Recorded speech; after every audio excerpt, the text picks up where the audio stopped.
He lost everything and ended up on the streets. But when he heroically saved a millionaire's daughter from a fire, his life changed completely. John was sitting on the sidewalk with his back against the wall of the building, and his legs stretched out in front of him. He wore shabby clothes and ripped pants. On his side, he had an old plastic cup where he received the few coins that people kindly offered him. John had a tired, sad look on his face as he stared at the ground, waiting for someone to reach out to him. People were rushing around him, some completely ignoring his presence, others throwing some coins in his cup. But none of them knew the story behind that lonely man, who once had dreams and hopes, but now only had the harsh reality of fighting for his survival on the streets.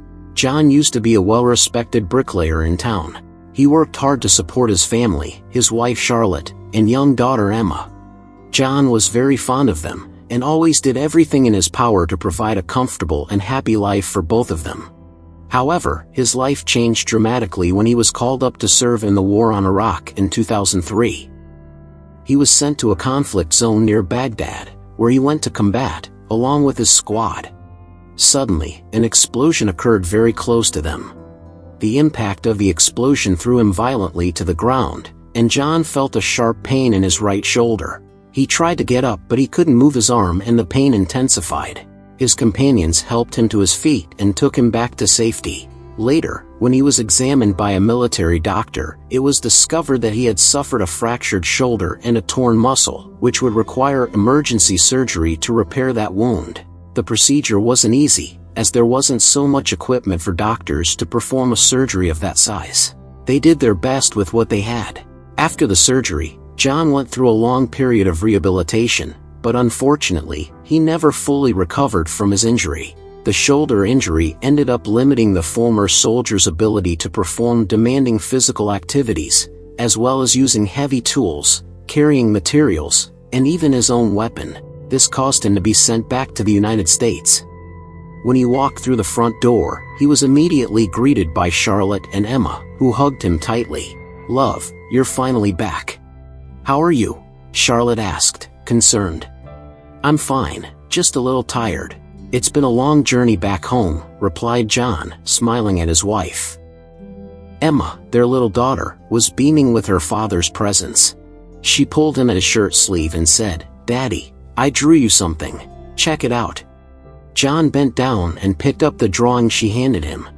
It was a messy, colorful image of a house with a yellow sun smiling in the sky, and a man made out of chopsticks, representing it. "Wow, Emma, this drawing is amazing. You are a very talented artist," said the father, praising his daughter. The little girl gave him a big smile and said that it was him coming home. The father smiled and looked at Charlotte, but then he saw the concern in her eyes. He knew his wife had had a hard time while he was gone, trying to take care of Emma on her own and keep the house in order. "Charlotte, my love, I'm sorry for being away for so long. Let's talk. I want to know how you are," said the man, hugging her. The woman said, "I'm fine, love. Yeah, things got a little rough after you left, but we've had a lot of support from our friends, especially Ryan, your old boss. But now I'm so glad you're home and that we can be together again." She had tears of joy in her eyes. John felt at peace, finally home with his wife and daughter. He knew that life would still be difficult, but he was determined to do whatever he could to keep his family together and happy. He was excited to get back to work and his old routine. But over the course of the first week of working as bricklayer again, he realized that something was wrong. He couldn't work like he used to. He wasn't even able to carry the building materials. His abilities were completely affected by his wound. Because of this, John was eventually fired. He tried to look for jobs in other fields, but he couldn't find anything that could support his family, and nobody wanted to hire a crippled ex-soldier. The bills started piling up, and the financial crisis took over his life. Then, Charlotte began to feel frustrated and dissatisfied with the situation they were in, and ended up leaving her husband for his former boss, Ryan, who offered her a new beginning. Charlotte's betrayal was a horrible moment for John. He returned home after a long day of looking for work, expecting to find his wife and baby girl home, but the house was empty. At first, he didn't worry too much, thinking that maybe the two had gone for a walk.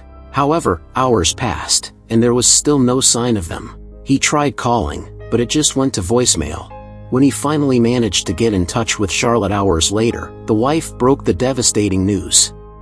"John, I'm sorry. But it's already decided. I left you because Ryan can give me the life I want, that I deserve. I have a chance at a better life. Also, Emma is with me. It's better for her to grow up with a rich and stable stepfather than a father who can't even take care of his own family." John was shocked and devastated. He couldn't believe his wife would cheat on him like this, especially after everything they'd been through together. He pleaded with Charlotte to reconsider, saying that she would do what she could to find a better job and provide a better life for them. But the woman was tired of it all and had made up her mind. The poor man spent the next few weeks looking for his wife and daughter, visiting friends, family, and searching the city for clues. In the end, he ended up discovering that they had moved to another city with their former boss. The ex-soldier was left desperate, not knowing what to do or where to go. His wife's betrayal and the loss of his daughter made him feel alone and lost. He found himself unable to move forward without them and fell into a spiral of despair and sadness. John still continued to try to look for work and stand his ground, but he couldn't concentrate, and his physical and mental health began to deteriorate. Soon, he was unable to pay the rent, and the landlord evicted him without a hint of mercy. With nowhere else to go, he began to live on the streets. He sought refuge in alleys and under bridges and depended on the help of strangers to help. He started staying in temporary shelters and scavenging in popular soup kitchens. He struggled to maintain his dignity and sanity, but he often felt isolated and abandoned. Life as a homeless person was very difficult. He didn't have a home to go back to and often didn't know where he was going to sleep. The day started early, when he woke up in a shed for homeless people or in an alley where he had spent the night. The first challenge was finding something to eat. John depended on earnings from popular restaurants or charitable donations to get a meal. Sometimes he would go through the garbage in search of leftover food that was still fit for consumption. After eating, the ex-soldier would go out into the streets looking for money or objects to sell. He spent hours walking, with a sign asking for money or volunteering to clean toilets in restaurants. Sometimes people gave him some money or food, but many times he was ignored and even humiliated. That poor man's life was also dangerous. He had to deal with criminals, other homeless people and the police. From time to time he was robbed or assaulted, and he always felt vulnerable and exposed. At night, John sought shelter in public places provided by the government or in abandoned places. He tried to rest in sleeping bags or on pieces of cardboard to keep himself warm and dry. But many times he spent the night awake, afraid of being attacked or mistreated. What a life! The former bricklayer struggled daily to survive as a homeless man. He warred against hunger, cold, loneliness and despair. He often thought about his family and how things might have been different if he hadn't been wounded in the war. If he found himself remembering, with sadness, the time when his house was full of life. With his happy wife and his little daughter running through the corridors, everyone laughed together. Now he felt like he'd lost everything that was most important in his life. He felt helpless and alone, with no one to talk to or ask for help. But through it all, John never lost hope that he would one day change his situation. He continued to dream of a better future where he could reclaim his family and rebuild his life. And he knew that as long as he was alive, there would always be a chance for a new beginning. Meanwhile, on the other side of town, a wealthy businessman's family lived in a beautiful mansion surrounded by huge dazzling palm trees. William was a great businessman, owner of several successful companies in different sectors. He was known for his business intelligence and skill, and for his strategic vision. He made several investments in stocks, and that's where his fortune came from. The millionaire was a very busy businessman, who spent most of his time in meetings with executives, developing application plans and methodologies to increase the profits of his enterprises. Despite this, instead of being a disgusting and extremely unpleasant man, William was a respected leader and very kind. Everyone adored him, and he loved contributing to various social and philanthropic causes, as he knew very well what it was like to live in poverty. The businessman grew up in a very poor family, which often experienced hunger and financial difficulties. This difficult experience shaped his personality and turned him into a humble and honest person, even after he became very rich. The man always remembered his origins and was grateful for his achievements, working hard and always being respectful to people, regardless of their social or economic position. His humility and compassion were traits that helped him succeed in his business and build strong relationships with customers and business partners. He was seen as a model of triumph and innovation in his field, and many aspired to follow in his footsteps. Despite being a very busy person, William always made a point of making time for his 7-year-old daughter Isabella. She was his greatest joy. The little girl was sweet and curious, full of energy and imagination. She loved to play, run, and explore the world around her. She attended a private school and had many friends. The millionaire always encouraged Isabella's interests and passions, and always taught her that humility was what would help her achieve her dreams. He and his wife took her on trips to amazing places, and always organized fun activities for them to play together. William was a very devoted and proud father, and was very concerned about his daughter's future. He wanted her to have the best education possible, and the opportunity to do something meaningful when she grew up. And everything was going very well for that family. However, like any other millionaire in the stock business, he had his enemies. One day, William got a call from a men's cosmetics company in which he was looking to buy some stock. He was very excited about the proposal and arranged a last-minute meeting. He spoke to his wife Chloe, all euphoric. "Honey, that company we really wanted made us an offer. 40% love." She was very happy, because she always supported her husband and knew how hardworking he was, and that he had his eye on that company for some time. So they decided to go on the trip together to the shareholders' meeting, and left little Isabella in the care of their governess, Judith.